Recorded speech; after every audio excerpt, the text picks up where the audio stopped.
Hi, I'm Kevin Jussila. I'm the owner and winemaker for Kukkola. We're picking Grenache here today. I think the grapes are really, for the most part, coming off really nice this year. I'm really excited about the vintage.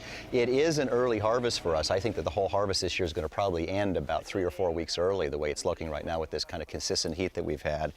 We probably have somewhere approaching a 40% grade.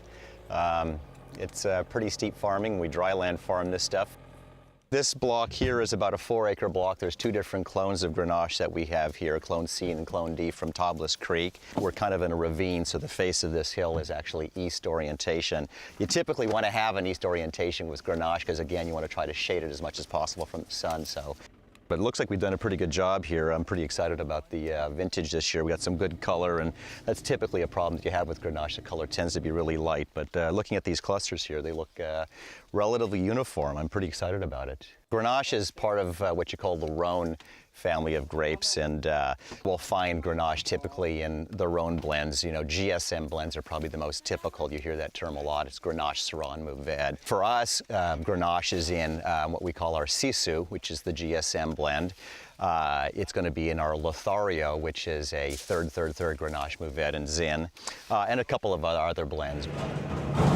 Now, we do like a lot of wineries in that we have cluster and or berry sorting. In our case, we use a destemmer that's a little bit unusual. It's a what we call a Euro Select, and it's kind of an inclined belt, and it's actually not a crusher. It's literally a destemmer. It's a very gentle way of removing the grapes from the stem. So we do a cluster sort in the front with a shaker tray. But once the berries come off of that destemmer, they go into another sorting process, and it's just a very slow but clean way of processing the grapes. Once we're through with the sorting and the destemming, they go really back into half-ton bins, and they just cold soak for 5 to 7 days typically. And after that period of time, then the fermentation will kind of naturally start. It's just really a good year for us. It's really a bountiful crop this year.